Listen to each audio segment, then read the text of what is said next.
जय हिंद फ्रेंड, हिंदी और प्राइड में आप सभी का स्वागत है। जैसे कि हम भक्ति काल से संबंधित पीवाईक्यू प्रश्नोत्तरी का सीरीज लेकर चल रहे हैं और उसके अगले पार्ट में आपका स्वागत है।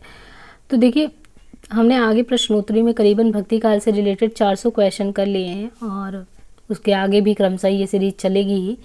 सो आप लोगों को इसका PDF अगर चाहिए होगा तो हिंदी और प्राइड करके अपना टेलीग्राम है, वहाँ से कनेक्ट होके आप वहाँ से PDF को ले सकते हैं। बाकी जो भी क्वेरी हो कमेंट बॉक्स में छोड़ सकते हैं। और जो भी फ्रेंड्स आप लोग प्रिपरेशन कर रहे हो, NET, SLET, UP TET, MP TET है ना, RPSC, उन सभी के लिए ये समान दृष्टि से सहायक है, क्योंकि इसमें जो है हिंदी से रिलेटेड PYQ मतलब एक ही टॉपिक से काफ़ी PYQ आपका करा दिया जा रहा है, जिससे रिवाइज हो जा रहा है और आपको ये भी पता चल रहा है कि पेपर में जो है क्वेश्चन का पैटर्न क्या है, जिससे आप पढ़ेंगे तो आपको काफ़ी लाभ होगा। यहाँ पे देखिए दिया है कि किस रचनाकार के बचपन का नाम राम बोला था।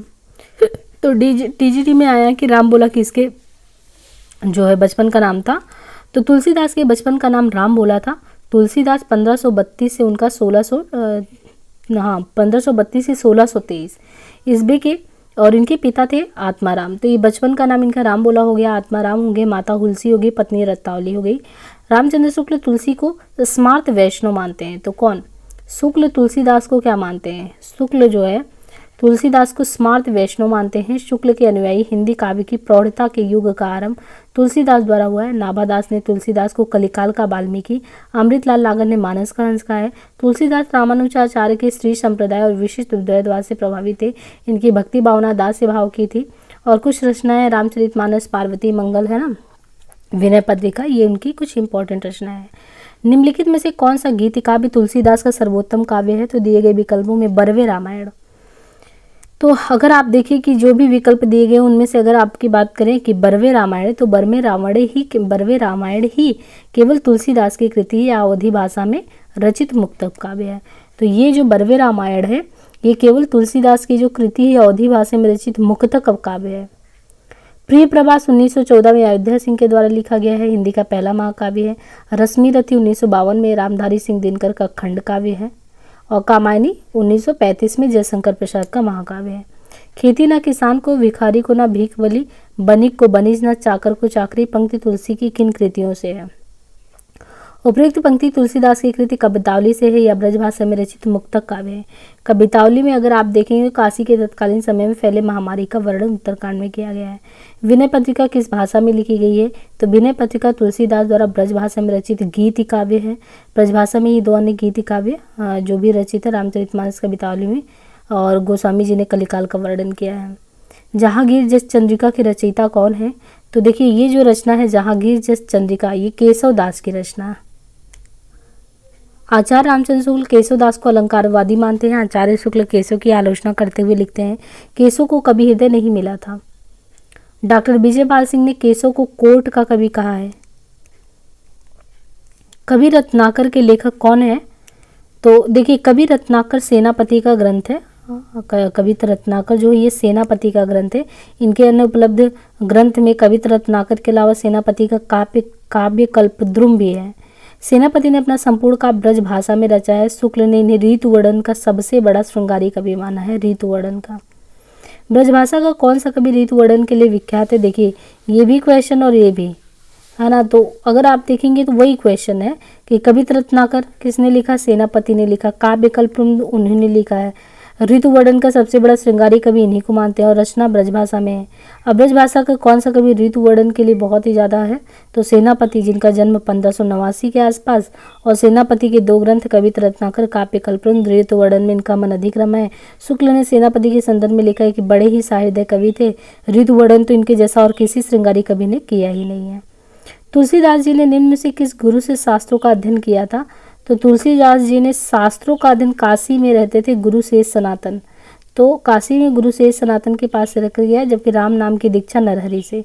तो राम नाम की दीक्षा नरहरि से लिया था, लेकिन शेष सनातन इनके गुरु थे जहाँ पे इन्होंने शास्त्रों का अध्ययन किया।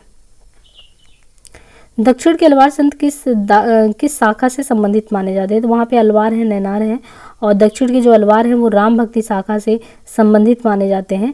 दक्षिण में अलवार संतों की वाणी से राम भक्ति प्रस्फुटित हुई है। ये मुख्य रूप से विष्णु के भक्त होते थे। अलवार का शाब्दिक अर्थ क्या होता है? तो अलवार का शाब्दिक अर्थ था मगन, यानी भगवान की भक्ति में डूबा हुआ होना। अलवार संतों की संख्या कितनी है? 12 है। अब देखिए यहाँ पे दिया है मोइगे अलवार, भुत्तलवार, पेयालवार। तो देखिए तो मोइगे अलवार पंचजन विष्णु का शंख, भुत्तलवार कौमोदकी, पेयालवार नंदक विष्णु की तलवार, तिरुमालिशे अलवार सुदर्शन चक्र, नामालंकार विष्णु के सेनापति, मधुर कवि गरुड़, कुलशेखरा लवार कौस्तुभमणि पेरियालवार गरुड़, आंडाल भूदेवी विष्णु पत्नी तथा पृथ्वी देवी, तुंदर डिब्बोपिलियार वैजयंती विष्णु की माला, तिरुप्पाड़ लवार श्रीवत्सल और मधुरंगु अलवार करके सारंग विष्णु का धनुष। तुलसीदास की निम्नलिखित कृतियों में से कौन सी कृति कांडों में विभाजित नहीं है? तो यहाँ पे देखें कि तुलसीदास कृत पार्वती मंगल, जो तुलसीदास की रचना है उनकी द्वारा कृति है पार्वती मंगल। पार्वती मंगल ये कांडों में विभाजित नहीं है, बल्कि यह जो है पार्वती मंगल जो है, तो तुलसीदास कृत पार्वती मंगल कांडों में विभाजित नहीं है, बल्कि यह एक प्रबंध काव्य है। यह अवधि में रचित है। इसमें शिव पार्वती विवाह का वर्णन है। इनका आधार कालिदास कृत कुमार संभव, जबकि रामचरितमानस में शिव पार्वती कथा का शिव पुराण है। बरवे रामायण यह 7 खंडों में विभाजित है। यह ग्रंथ रहीम के बरवे नायिका भेद से है। तो यह ग्रंथ किसके? रहीम के बरवे नायिका भेद से है। गीतावली यह 7 कांडों में विभाजित है। इसमें राम कथा का वर्णन है। तो यहाँ पे अलग अलग है। जैसे तुलसीदास ने पार्वती मंगल, तो पार्वती मंगल तो कांडों में विभाजित नहीं है, बल्कि जो पार्वती मंगल है पूर्णतः प्रबंध काव्य है, अवधि में रचित है। और जो ये पार्वती मंगल इसमें शिव पार्वती के विवाह का वर्णन है। और आधार क्या है? कालिदास के द्वारा कुमार संभवम जो रचा गया उसका आधार लिया गया है। बाकी रामचरितमानस में शिव पार्वती कथा का आधार शिव पुराण है। तो रामचरितमानस में शिव पार्वती कथा का आधार शिव पुराण है, और वहाँ पे अगर देखेंगे तो कुमार संभवम। बरवे रामायण 7 खंडों में विभाजित ग्रंथ रहीम के बरवे नायिका भेद से है। गीतावली 7 खंडों में है, और राम कथा का वर्णन राम गीतावली या पद्मावली रामायण के नाम से है। कवितावली इसमें राम कथा 7 खंडों में, कवितावली में काशी की महामारी का वर्णन उत्तरकांड में किया गया है। हनुमान बाहु किसी का अंश है। श्री रामानुजाचार्य की भक्ति किस भाव की है? तो यहाँ पे देखिए जो श्री रामानुजाचार्य है उनकी भक्ति दास से भाव की है। रामानुजाचार्य ने अद्वैत वेदांत का खंडन कर विशिष्ट की बात की थी, विशिष्ट द्वैतवाद। भक्ति क्या है? दास से, जिनके अनुसार ब्रह्म के ही अंश, जगत के सारे जितने भी प्राणी हैं वो ब्रह्म के ही अंश हैं। रामानुजाचार्य को शेष या लक्ष्मण का अवतार भी माना जाता है, शेष या लक्ष्मण का अवतार। तो 2 चीज़ होंगी श्री रामानुजाचार्य की भक्ति दास से भाव की, पहला ये। फिर दूसरा, रामानुजाचार्य ने अद्वैत वेदांत का खंडन कर विशिष्ट द्वैतवाद की स्थापना की। बाकी रामानुजाचार्य को ही शेष या लक्ष्मण का अवतार भी माना जाता है। राघवानंद जी किस महान व्यक्ति के गुरु थे? तो राघवानंद जी रामानंद के हुए थे, और इनके 12 शिष्यों का वर्णन हजारी प्रसाद द्विवेदी ने रामानंद को आकाश धर्मा गुरु कहा। रामानंद ने विधर्मियों से मुक्ति के लिए अपने भक्तों को राम तारक मंत्र भी दिया। तो क्या किया है? रामानंद ने विधर्मियों से मुक्ति के लिए अपने भक्त को राम तारक मंत्र दिए। रामानंद के ग्रंथ रामार्चन पद्धति, राम रक्षा सूत्र, राम तारक मंत्र, हनुमान जी की आरती, वैष्णव अवतार, योग चिंतामणि, गोरख जगायो जोग, भक्ति भगायो लोग। तो ये अगर देखेंगे तो गोस्वामी तुलसीदास की पंक्ति है, गोरख जगायो जोग, भक्ति भगायो लोग। गोस्वामी तुलसीदास भक्तिकालीन राम भक्ति शाखा के प्रतिनिधि कवि। इनकी प्रमुख रचनाएं कवितावली, गीतावली, विनय पत्रिका, रामचरितमानस है। सोई कुलीन बड़ो सुंदर, सोई जा पर कृपा करे। सूरदास की पंक्ति, यह सच है बार बार हार हार में गया निराला की, प्रभु जी तुम मोती हम धागा, जैसे सो नहीं मिले सुहागा। रैदास की है। निम्नलिखित कृतियों को इनके रचनाकारों के साथ यहाँ पे सुमेलित करना है। तो यहाँ पे देखिए जो रचनाकार हैं और रचनाओं को सुमेलित करना है। तो जैसे भरत मिलाप, तो भरत मिलाप ईश्वरदास, ध्यान मंजरी अग्रदास, रामायण महानाटक प्राणचंद, अवध विलास लालदास, हनुमान नाटक हृदय राम।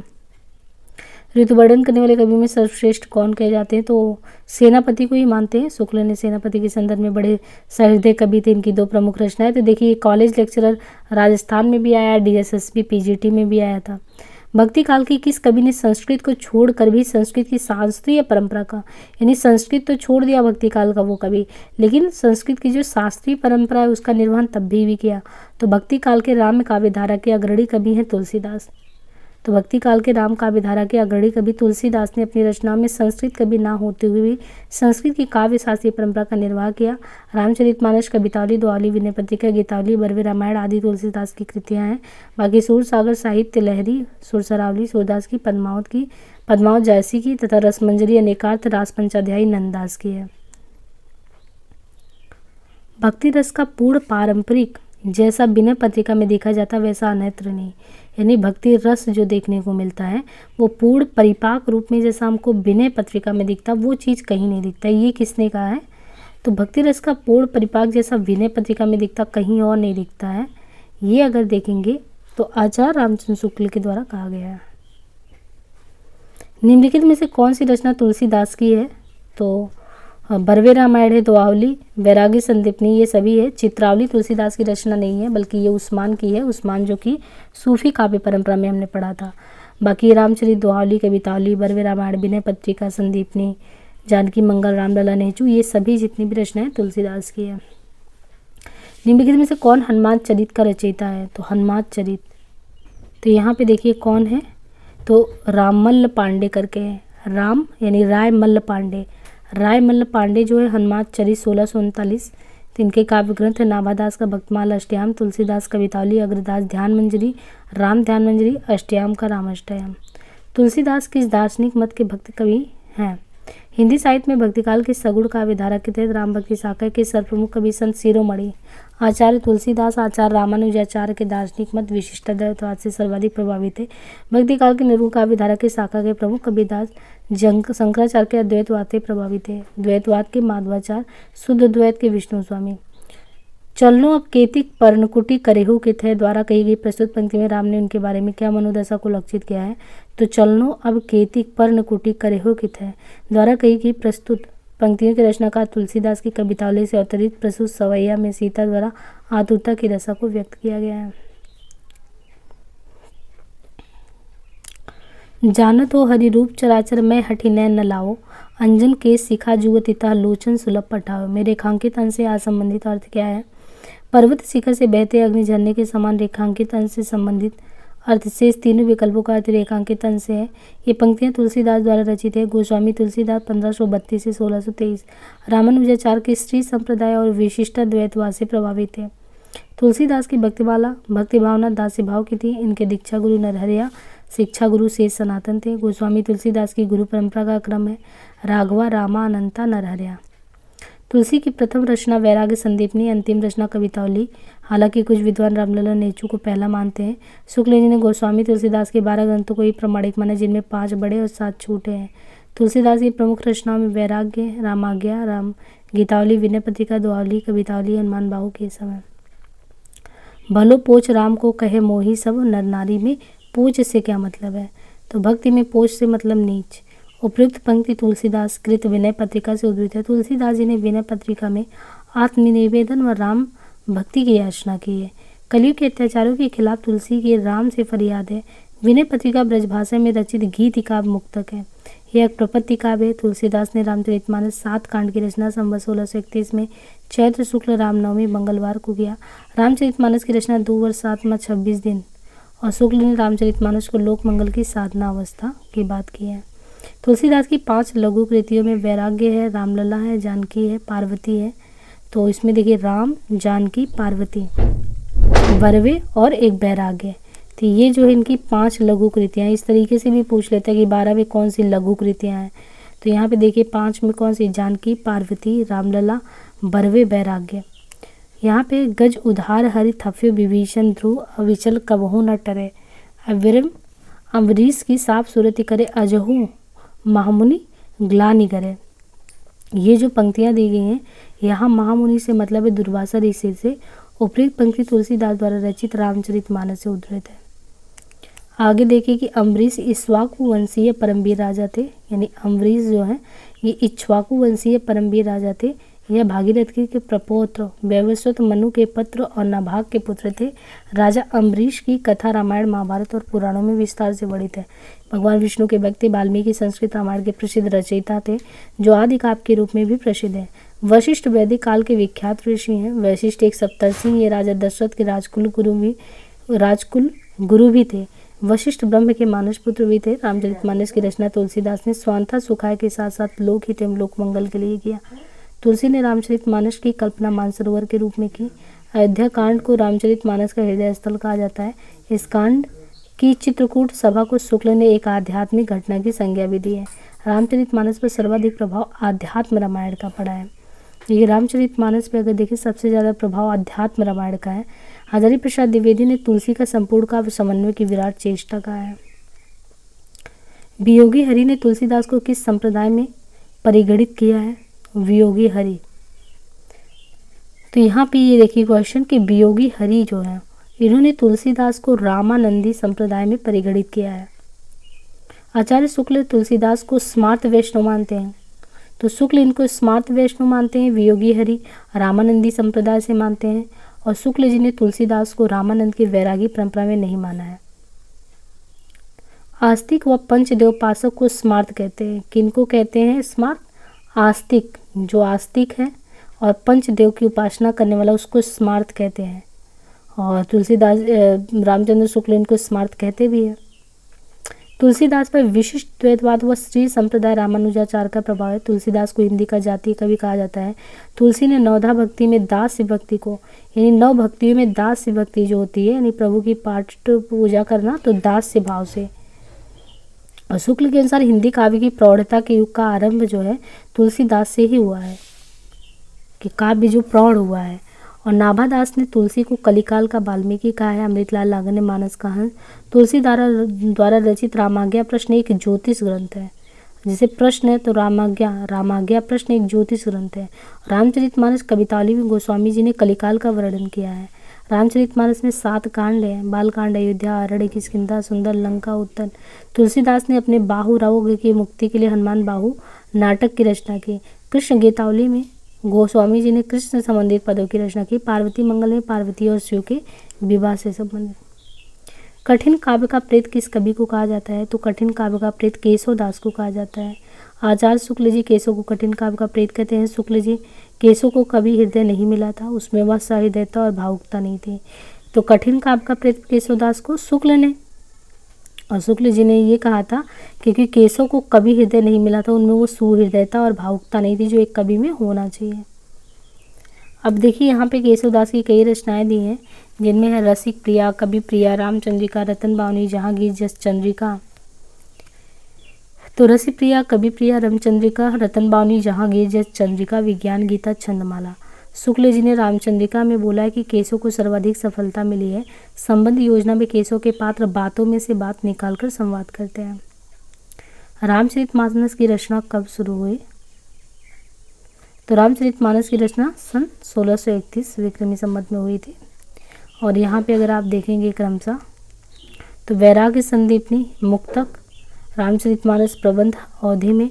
तो रामचरितमानस जो प्रबंध महाकाव्य अवधि में रचित है। वैराग्य संदीपनी ब्रजभाषा, मुक्तक, कृष्ण गीतावली ब्रजभाषा।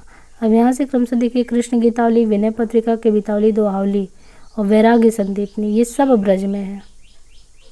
और कोई गीत काव्य, कोई मुक्तक है।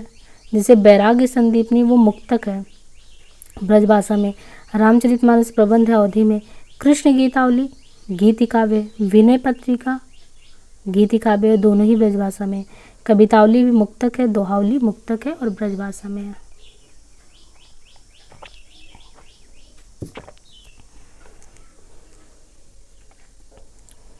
तमिल भाषा में किस महाकवि ने रामायण की रचना की है?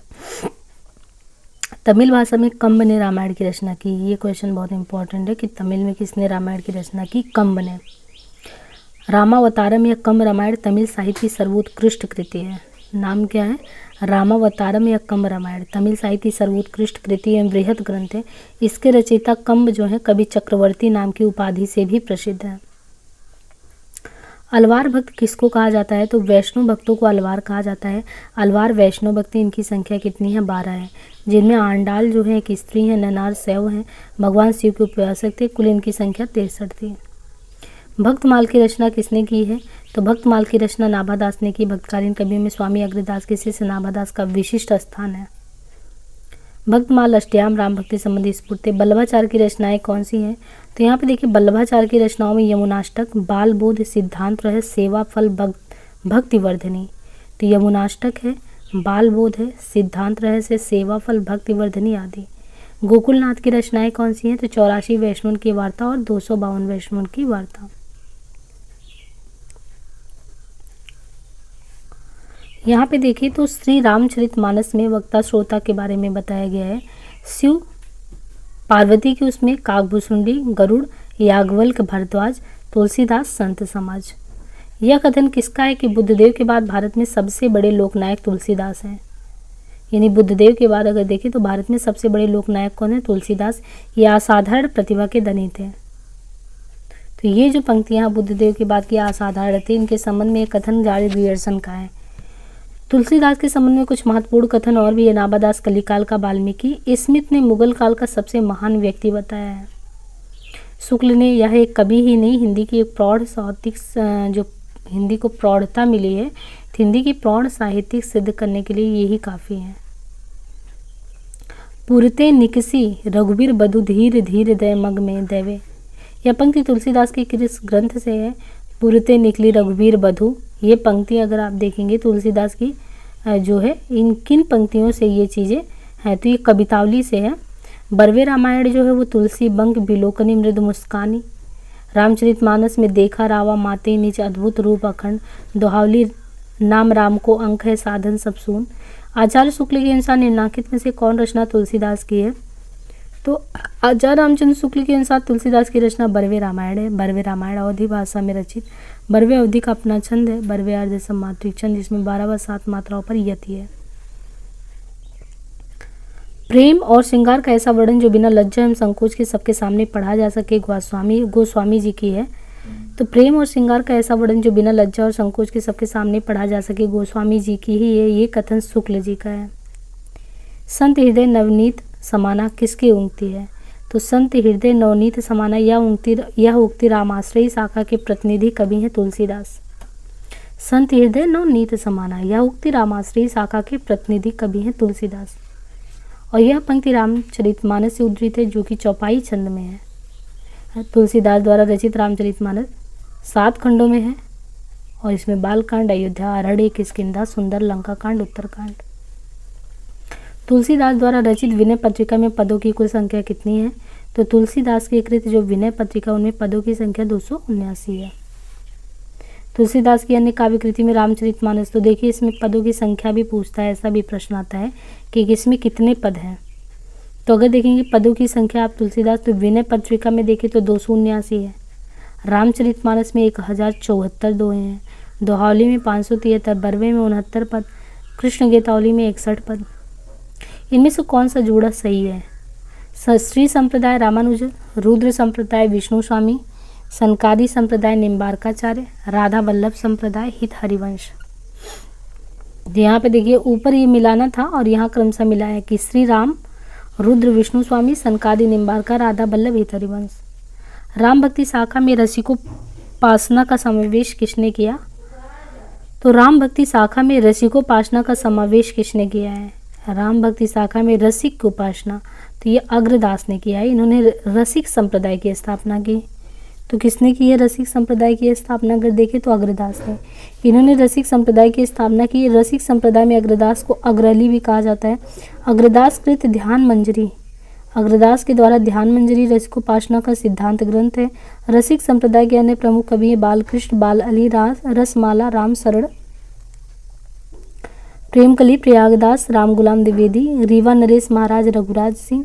ज्ञातव्य कि संप्रदाय के कवि स्वयं को सीता जी की सखी के रूप में प्रस्तुत कर राम का विशेष स्नेह प्राप्त करने हेतु पदों की रचना करते हैं। महात्मा बुद्ध के बाद उत्तर भारत में सबसे बड़े लोकनायक तुलसी हुए, यह कथन किसका है? तो महात्मा बुद्ध के बाद अगर देखें तो उत्तर भारत में सबसे बड़े लोकनायक तुलसी हुए। तो महात्मा बुद्ध के बाद ये कथन किसने? ग्रियर्सन ने कहा था कि उनके बाद जो है सबसे बड़े लोकनायक तुलसी ही हुए महात्मा बुद्ध के बाद। यह एक कवि ही है, हिंदी को प्रौढ़ साहित्यिक भाषा सिद्ध करने के लिए काफ़ी है। शुक्ल जी। भारतवर्ष का लोकनायक वही हो सकता है जो समन्वय करने की, तो हजारी प्रसाद द्विवेदी। इनमें से तुलसीदास की किस रचना की भाषा अवधि नहीं है? जानकी, रामलला, रामचरितमानस, कवितावली। तो यहाँ पे देखिए तुलसीदास के द्वारा जो अवधि में नहीं है वो कौन सा है? कवितावली। कवितावली जो है ये तुलसीदास की अवधि में नहीं है। रामचरितमानस से जानकी मंगल है, रामलला नेचू रामाज्ञा है, पार्वती मंगल बरवे रामायण, ये सभी यहाँ पे देखिए क्रमशः दोनों भाग में बांट दिया है। और आपको इसको याद करना कौन सा अवधि में कौन सा ब्रज में है, क्योंकि ऐसे भी क्वेश्चन आते ही हैं। अब इससे ये तो देखने को मिल ही जा रहा है कि क्वेश्चन का स्वरूप क्या होता है। तो यहाँ पे क्रमशः दिया है कि कौन सा स्वरूप होता है। तो कवितावली वैराग्य संदीपनी है, कृष्ण गीतावली है, गीतावली है, विनय पत्रिका दोहावली, ये सभी ब्रज भाषा में है। और रामचरितमानस जानकी मंगल रामलला रामाज्ञा पार्वती बरवे। तो अवधि में हमने कहा था ऐसे भी याद करिए कि राम जानकी, तो रामचरितमानस जानकी मंगल, फिर देखिए रामचरित रामलला नेचू भी है, रामाज्ञा, तो 4 तो राम से ही आ गया और 2 सीता से आ गया, जानकी पार्वती बरवे। बाकी जितने में आवली टाइप में है देखिए कवितावली, कृष्ण गीतावली है ना, कवितावली, कृष्ण गीतावली, गीतावली, दोहावली, तो इसमें आवली वाले में ज़्यादातर ब्रज भाषा में है। तो राम रामाज्ञा रामलला नेचू पार्वती जानकी बरवे। भाषा निबंध मति मंजुल मत नेति को किस कवि द्वारा रचित श्लोक का अंश बताया गया है। भाषा निबंध अति मंजुल मात नेति, भाषा निबंध की मात मंजुल मात नेति को कवि तुलसीदास द्वारा रचित श्लोक का अंश बताया गया है कि ये जो है ये भाषा निबंध मति मंजुल मातनोती ये कवि तुलसीदास द्वारा रचित श्लोक का अंश है। तुलसीदास राम भक्ति शाखा के अन्यतम कवि। तुलसीदास की रचना में वैराग्य रामाज्ञा और ये सभी हैं। इनमें से ज्ञानाश्रयी शाखा के कवि नहीं हैं। तो अग्रदास ज्ञानाश्रयी शाखा के कवि नहीं है बल्कि राम भक्ति शाखा के कवि हैं। अग्रदास की रचनाओं में हितोपदेश, उफखाड़ा बावनी, ध्यान मंजरी, राम ध्यान मंजरी, कुंडलिया अष्टयाम या रामाष्टयाम अग्रदास के शिष्य हैं नाभादास। विनय पत्रिका में काशी के लिए किसका रूप वर्णित है। विनय पत्रिका में काशी के लिए कामधेनु रूपक वर्णित है। तो यहाँ पे एक चीज़ ये समझना है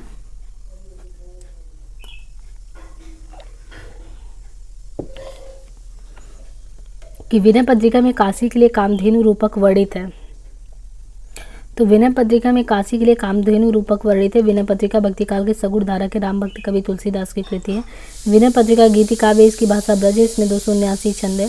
तुलसीदास की अन्य कृतियां वैराग्य संदीपनी, रामाज्ञा प्रश्न, रामलला नेचू, जानकी मंगल, पार्वती मंगल, दोहावली, ये सभी हैं। बावरो रावरो न भा भवानी, दानी बड़ो दिन देत दियो बिन, वेद बड़ाई भानी। बावरो रावरो ना भवानी, दानी बड़ो दिन देत दिए बिन, वेद बड़ाई भानी। उपरोक्त पंक्ति में ब्रह्मा द्वारा पार्वती को संबोधन की कल्पना है। उपरोक्त पंक्ति तुलसीदास द्वारा रचित उनके ग्रंथ विनय पत्रिका से है। यह ब्रज भाषा में विनय पत्रिका में विनय के पद है। विनय पत्रिका का एक नाम राम विनयावली भी है। विनय पत्रिका में 21 रागों का प्रयोग हुआ है। इनका प्रमुख रस शांत है। इनमें पदों की संख्या 279 है। तुलसी के अन्य ग्रंथ अगर देखें तो रामचरित, गीतावली, दोहावली, बरवे रामायण, कवितावली, पार्वती मंगल, ये सभी हैं। मांग तुलसीदास कर जोरे बसे राम से मानस मोरे। उपयुक्त पंक्ति में किसने याचना की है। मांगत तुलसीदास कर जोरे, मांगत तुलसीदास कर जोरे बसे ही राम से मानस मोरे। पंक्ति में गोस्वामी तुलसीदास जी गणेश जी से याचना करें। यह पंक्ति तुलसीदास की विनय पत्रिका से है जिसमें वो गणेश की स्तुति करते हैं। 12 इसमें प्रामाणिक रचनाएं हैं जिनमें वैराग्य, रामाज्ञा, रामलला, जानकी, रामचरित और ये सभी हैं। केलॉग ने तुलसी की भाषा को क्या कहा है। तो केलॉग ने तुलसी की भाषा को क्या कहे। केलॉग ने तुलसी की भाषा को पुरानी वैश्यवाणी, केलॉग ने जिसे पुरानी वैश्यवाणी कहा वस्तुतः वो कुछ लोगों ने वैश्यवाणी कहते तो अवधि और बघेली को रखा है। को नृत्य हो हम ही को हानि, चेरी छाड़ी हब हो किरानी। रामचरितमानस में प्रस्तुत पंक्ति किसके द्वारा है। तो रामचरितमानस में प्रस्तुत पंक्तियाँ मंत्रा द्वारा कही है। उपरोक्त पंक्ति में मंत्रा कहती है कि कोई भी राजा बने या राम भरत, मुझे तो कोई फर्क नहीं पड़ता क्योंकि मैं दासी हूँ, दासी ही रहूँगी। जो हो मात मेत मह हवोई, तय जननी जग में या मूर्ख कहाँ कलिराम ध्वहि। तो जो ही मातु मते मह हवयो, तो जननी जग में या मुख कहाँ काली माँ ध्वयो। ये पंक्तियाँ जो है ये कहाँ से उद्धृत है। ये उद्धृत है ब्रज भाषा में ये पंक्तियाँ हैं और पंक्तियाँ तुलसीदास की गीतावली से ली गई है। इन पंक्तियों में कौशल्या के समान भरत आत्मग्लानि की व्यंजना करते हैं। पत्नी में कौशल्या से माँ भरत आत्मग्लानि की व्यंजना करते हैं। मतलब एक चीज़ तो है कि इसमें से जो है गीतावली हो गया, कृष्ण गीतावली हो गया, रामलला नेचू, इन सबसे अगर उद्धृत करके बीच से पंक्तियाँ पूछता है, ज़्यादा तो वही पंक्ति पूछेगा जो प्रसिद्ध पंक्तियाँ हैं। तो हमें जो प्रसिद्ध पंक्तियाँ उन पे ध्यान देना, वहाँ से क्वेश्चन बनता है जो थोड़ा डिफ़िकल्ट पड़ सकता है समझने के लिए। और एक चीज़ और है, हम कंटिन्यू प्रतियोगिता साहित्य सीरीज भी लेकर चल रहे हैं, जिसमें आपका हिंदी साहित्य संबंधी पहले एक बार आप संक्षेप में जो है चीज़ों को अच्छे से समझ लीजिए। तो उसके लिए हम जो है जल्द से जल्द वो सीरीज़ शुरू करने वाले। तो जितना प्यार आपको इस सीरीज़ को मिल रहा है आपके द्वारा, उतना ही उसको भी दीजिए। तो क्रमशः वो भी सीरीज़ कंटिन्यू चलेगी। आज के लिए इतना ही, धन्यवाद।